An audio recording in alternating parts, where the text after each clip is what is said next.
Hello दोस्तों, स्वागत है आज के इस नए वीडियो में।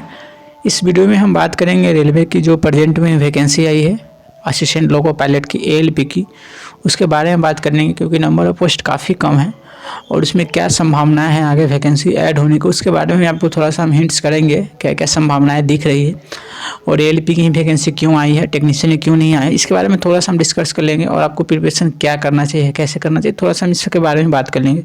देखिएगा पूरा वीडियो को, थोड़ा सा समय लगेगा आपको समझने में। तो देखिए एएलपी की जो वैकेंसी आई है प्रेजेंट में वो 6000 से भी कम है, मतलब अगर बात करें तो 6000 से भी कम है, ठीक है। 6000 से भी कम वैकेंसी आई हुई है जो कि बहुत ही कम है। इतना वैकेंसी 6 साल के अंदर आई हुई है और 6000 भी वैकेंसी नहीं है, मतलब 6 साल के अंदर सोचिए कितनी कम वैकेंसी है। और नंबर ऑफ स्टूडेंट करोड़ों में इसकी तैयारी करते हैं, करोड़ों के अंदर तैयारी करते हैं, लाख की बात नहीं। अगर फॉर्म फिलअप होती है तो करोड़ों में फॉर्म फिलअप हो जाती है। तो इतनी कम वैकेंसी आई है जिससे स्टूडेंट काफ़ी ज़्यादा नाराज़ है, बहुत ज़्यादा नाराज़ है सारे स्टूडेंट। लगभग 2-3 दिन तक ट्विटर कैंपिंग चला था, 2 से 3 दिन ट्विटर कैंपिंग लगातार चल रहा है। 21 तारीख को भी चला, 20 तारीख को भी चला, मतलब इस तरह से चलते ही जा रहा है ट्विटर कैंपिंग। और ट्वीट तो मिलियन में ट्वीट हो रहे हैं। तो इसमें सरकार के ऊपर अभी कोई ध्यान नहीं है क्योंकि बीच में अभी तो राम मंदिर का कुछ प्राण प्रतिष्ठान था, उसके कारण हो नहीं पाया। बट अब तो ऐसे लग रहा है कि कुछ इस पर होगा सुनवाई। वैसे भी बहुत ऐसे जो पटना के टीचर थे, उन्होंने जो डीआरएम ऑफिस है पटना वहाँ पर मिलने गए थे, तो उन्होंने जो यूट्यूब के माध्यम से अपने माध्यम से बताया कि क्या क्या उनसे बातें हुई। तो उन्होंने बताया सेपरेट कि हाँ, मतलब अपने यूट्यूब के माध्यम से बताए थे कि हाँ कि वैकेंसी क्या क्या है, कि अब बढ़ने की उम्मीद है। पर ऐसा नहीं है कि बढ़ने की उम्मीद है, क्योंकि उसमें जो रेलवे की एक नोटिफिकेशन आ रही है उसमें दिखाया जा रहा है कि 16,300 मतलब 300 समथिंग कुछ पोस्ट इसमें खाली है, मतलब 350-55 के आसपास पोस्ट टोटल एएलपी की वैकेंट है। इसके अप्रॉक्स में ही कुछ पोस्ट वैकेंट है, टोटल पोस्ट इतना ही वैकेंट है। दिसंबर 2023 तक इतना ही पोस्ट वैकेंट है एएलपी का। और बच्चे का डिमांड काफ़ी ज़्यादा पोस्ट है, क्योंकि अगर इतना पोस्ट भी आता है फिर भी बच्चे ना खुश होंगे, क्योंकि इतना पोस्ट आता है फिर भी बच्चे ना खुश होंगे, क्योंकि 6 साल में मात्र बच्चे को दिखाई दे रहा है कि इतना ही पोस्ट क्यों खाली हुआ। और रेलवे की तरफ से जो आरटीआई की रिप्लाई आई थी उसमें मात्र 16,350 या 16,300 कुछ, मतलब 16,300 के आसपास पोस्ट खाली है, टोटल वैकेंट है सिर्फ एएलपी की। तो बच्चे काफ़ी ज़्यादा नाखुश है इस पोस्ट को लेकर, क्योंकि इतना कम पोस्ट होना अपने आप में एक चैलेंजिंग है और इतना कम पोस्ट होना। तो देखिए आगे क्या होता है। तो मेरा एक इसमें गाइडेंस है आप सबके लिए कि मैं थोड़ा आपको शेयर करना चाहता हूँ आप सबके लिए, ताकि आप सबको बेनिफिट हो सके। तो देखिए रेलवे का जो वैकेंसी है उसमें जो सिलेबस होता है, रेलवे के अंदर जो सिलेबस होती है एएलपी का, एएलपी की जगह जो सिलेबस होता है उसके अंदर क्या होता है आप सब देखे होंगे। जो एएलपी का सिलेबस है आप सबको मालूम भी होगा, क्योंकि इसका एग्जामिनेशन पहले भी हुआ था 2018 में और ऑलमोस्ट सेम पैटर्न इस बार भी 2022 में। तो एएलपी का जो सिलेबस उसमें क्या है कि नॉन टेक का भाग ज़्यादा होता है। अगर आपको अगर सिलेक्शन लेना है तो नॉन टेक के भाग पर आपको काफ़ी अच्छा से क्लियर करना होगा, क्योंकि नॉन टेक से ही आपका फाइनल मेरिट हो या फिर प्री का स्क्रीनिंग टेस्ट हो, पार्ट 1 हो, पार्ट जिसमें कि आपका फाइनल मेरिट बनता है सेकेंड पेपर का, या फिर पेपर 1 का जैसे पहला प्री पेपर का आपका हुआ वो क्वालिफाइंग है, जो उस सब में नॉन टेक का ही वेटेज ज़्यादा है। मीन्स कि अगर आप टेक्निकल स्टूडेंट हैं, क्योंकि ऑलमोस्ट सभी टेक्निकल स्टूडेंट ही फॉर्म को फिलअप करते हैं, चाहे वो आईटीआई हो, चाहे वो डिप्लोमा हो, चाहे वो बीटेक हो, सभी वही फिलअप करते हैं, कोई भी अलग कैंडिडेट नहीं करते हैं, ठीक है।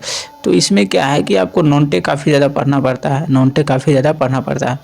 और कोई ऐसे स्टूडेंट है जिनका नॉन टेक काफ़ी कमज़ोर है, और ऑलमोस्ट जो आईटीआई डिप्लोमा वाले बच्चे होते हैं उनकी नॉन टेक थोड़ी सी कमज़ोर होती है एज़ कम्पेयर टू जो नॉन टेक्निकल के बच्चे हैं, जैसे जो एसएससी की तैयारी कर रहे हैं या फिर रेलवे के ही नॉन टेक्निकल पोस्ट की तैयारी कर रहे हैं।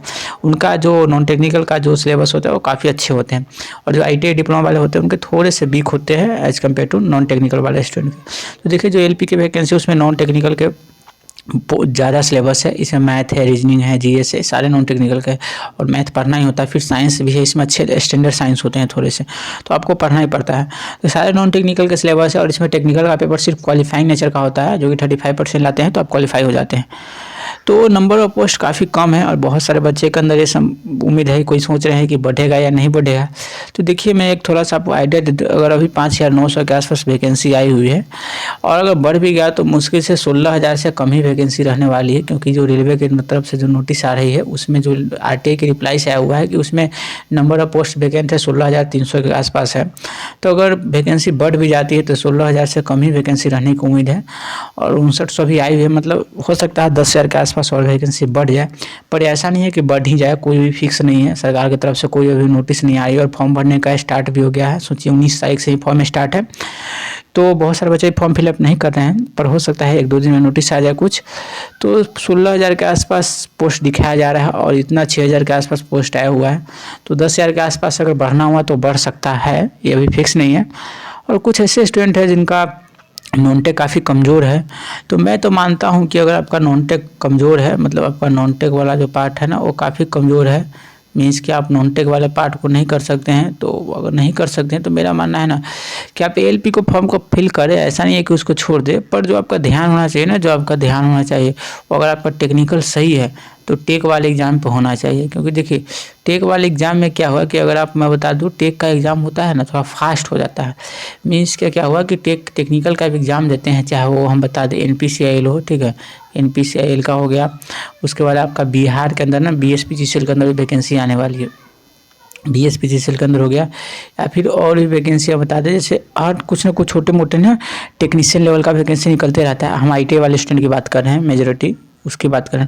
जैसे आपका अभी ये क्या पेपर है, अभी एक पीजीसीएल का पेपर है, पावर ग्रिड कॉर्पोरेशन इंडिया का पेपर है, पीजीसीएल का पेपर, बहुत सारे स्टूडेंट उसमें फॉर्म फिलअप किए होंगे तो उनका भी एग्जामिनेशन होगा। और भी कुछ छोटे मोटे एग्जामिनेशन होते रहते हैं, ठीक है। तो ऐसे एग्जामिनेशन छोटे मोटे चलते रहते हैं जिसमें सिर्फ टेक्निकल सिलेबस होता है, चाहे वो बीएसपीजीसीएल हो चाहे पीजीसीएल हो, इसमें मेजोरिटी टेक्निकल होता है। नॉन टेक का काफ़ी नॉर्मल क्वेश्चन होता है जो कि आप नॉर्मल से थोड़ा सा 1-2 दिन 5 दिन पढ़ लेंगे तो हो जाएगा। एनपीसीआईएल हो चाहे बीएसपीजीसीएल हो चाहे पीजीसीएल हो, इसका नॉन टेक नॉर्मल होता है। इसमें मेजोरिटी टेक्निकल के अनुसार इसमें मेरिट बनता है। और जो आईएलपी का वैकेंसी है उसमें क्या है कि नॉन टेक के हिसाब से आपका मेरिट बनेगा।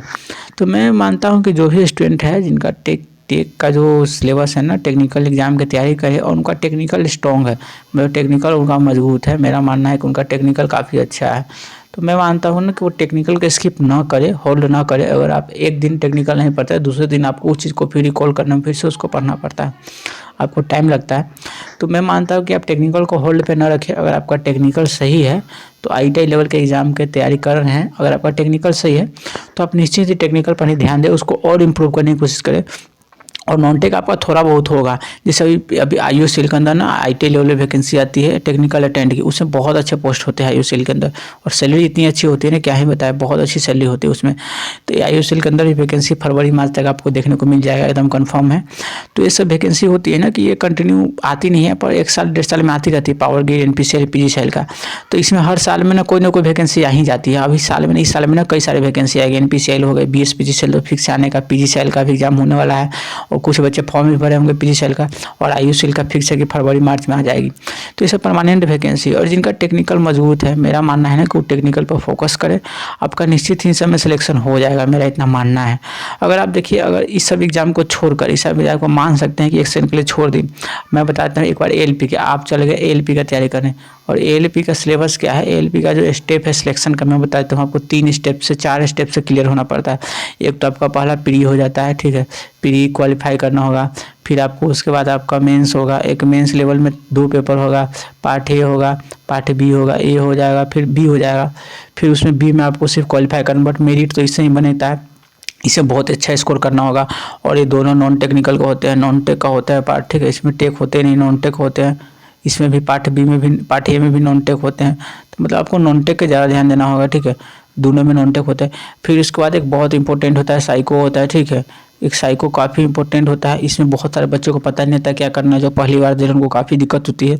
अगर बिना कोचिंग वोचिंग के चले जाते हैं तो आप पहले ही फेल हो जाते हैं, माने कि आप यहाँ पास हो गए, यहाँ पास हो गए और यहाँ फेल हो जाते हैं तो पूरा आपका काम खत्म, क्योंकि ये सेपरेट एएलपी की वैकेंसी है। टेक्नीशियन तो है नहीं कि आपको आईटीआई है तो टेक्नीशियन का कट ऑफ पार कर रहे हैं तो आपको टेक्नीशियन मिल जाएगा, ऐसा कुछ नहीं है। ये सिर्फ साइको की, अगर आप साइको में फेल हो जाते हैं तो आप पूरा बाहर हो जाते हैं, आपका सारा डूब जाएगा, यहाँ से कोई फ़ायदा नहीं है। फिर उसके बाद क्या होता है कि ना इसमें ना A1 स्टैंडर्ड का मेडिकल चाहिए। अगर आप फिजिकली ठीक नहीं है, आपको लगता है कि मेरा आई लेवल ठीक नहीं है, 6/6 नहीं है, और भी शरीर के जो भी पार्ट है, जैसे आपको कोई ऐसा बड़ा सर्जरी है, या फिर कोई ऐसा कान का प्रॉब्लम है, नाक का प्रॉब्लम है, आँख का प्रॉब्लम है, कोई हाथ से रिलेटेड प्रॉब्लम है, मतलब ऐसे फिजिकली आपको ना A1 का मतलब होता है ना फुल्ली फिट, मतलब कहीं भी 1% भी उसमें एरर नहीं चाहिए मेडिकल के लिए। तो आप इन सब चीज़ों को अगर फॉलो करते हैं ना तभी एएलपी के फाइनल सिलेक्शन के आते हैं, और उसमें भी आपका मार्क्स अच्छा होना चाहिए, क्योंकि फाइनल साइको के बाद भी ना 30% के आसपास साइको से लिया जाता है मार्क्स। इसके बाद भी ना आपको यहाँ पर फाइनल मेरिट बनती है, फाइनल मेरिट के बाद ही मेडिकल होती है, और मेडिकल में बहुत बच्चे छंटते भी है इसमें। तो ये सब बहुत स्टेप होते हैं एएलपी में जाने के लिए। अगर आप इतना स्टेप से गुजरेंगे तभी जाकर आपका फाइनल सिलेक्शन होगा। और इसमें नॉन टेक वाले बहुत ज़्यादा मतलब पार्ट होते हैं। अगर आपका नॉन टेक पे कमांड है तभी जाकर आप इस चीज़ को कवर कर सकते हैं। तो मेरा मानना है कि नॉन टेक वाले पार्ट पे आप ध्यान दीजिएगा तो आपका एएलपी में सिलेक्शन होगा। अगर आपका नॉन टेक वाला पोर्शन ठीक है तो ही ध्यान दीजिए। अगर मेरा मानना है आपका नॉन टेक कमज़ोर है, अगर आपका टेक वाला पोर्शन अच्छा है, अगर आप टेक्निकल अच्छे है आपका, तो मेरा मानना है ना कि आप एएलपी को फॉर्म को भरे। ऐसा नहीं है, बस तैयारी में थोड़ा बहुत जो टेक्निकल नॉन टेक पढ़ते हैं वैसा पढ़ते रहें और जो टेक्निकल का मेन पेपर है उस पर ध्यान देते रहें। आपका बीच में कोई भी पेपर आएगा ना, क्योंकि एएलपी से पहले जितना भी वैकेंसी भी आएगा ना, जो सिंगल पेपर वाले होते हैं, चाहे आईयूसीएल का हो गया, चाहे वो पीजीसीएल का हो गया, चाहे वो एनपीसीएल का हो गया, इस सब पेपर में एक दिन में घिंचा जाइएगा। स्किल टेस्ट होता है ना, थोड़ा दिन बाद स्किल टेस्ट आता है। आईयूसीएल तो इवन हफ्ते के अंदर आपका स्किल टेस्ट का रिजल्ट आ जाता है और देता है, और उसके बाद फाइनल रिजल्ट भी देता है बहुत जल्दी। तो ये सब ना बहुत अच्छी वैकेंसी होती है वन डे वाले, तो इस पर ध्यान दीजिए। अगर आपका टेक्निकल से है तो मेरा मानना है कि एएलपी को फॉर्म को छोड़िए मत, भर दीजिए, पर इसमें टेक्निकल पर ज़्यादा ध्यान दीजिए। आपका कोई भी पेपर आएगा वन डे वाला उसमें घिंचा जाइएगा आप। अगर वही बात करें एएलपी में, तो आपको नॉन टेक अगर आपका अच्छा है तो एएलपी में लगे रहिए, एएलपी का निश्चित हो जाएगा आपका, अगर नॉन टेक्निकल से है तो। ठीक है, यहाँ तक मेरा बताना इन्फॉर्मेशन था। मैंने सोचा कि बहुत सारे बच्चे ऐसे होते हैं जो तैयारी करते हैं पर उनको अपना सही डायरेक्शन नहीं पता होता। मैंने सोचा आप सबके सामने इस चीज़ों को शेयर किया जाए। आपका थोड़ा सा जो भी मतलब कैरियर के अंदर जो भी इधर उधर है उस चीज़ में आप थोड़ा सा सही हो जाए। सो आई होप कि आपको चीज़ समझ में आई होगी। तो मैं इस वीडियो को यहीं से समाप्त करता हूँ। मिलते हैं नए वीडियो में, तब तक के लिए अपना ध्यान रखिएगा। धन्यवाद।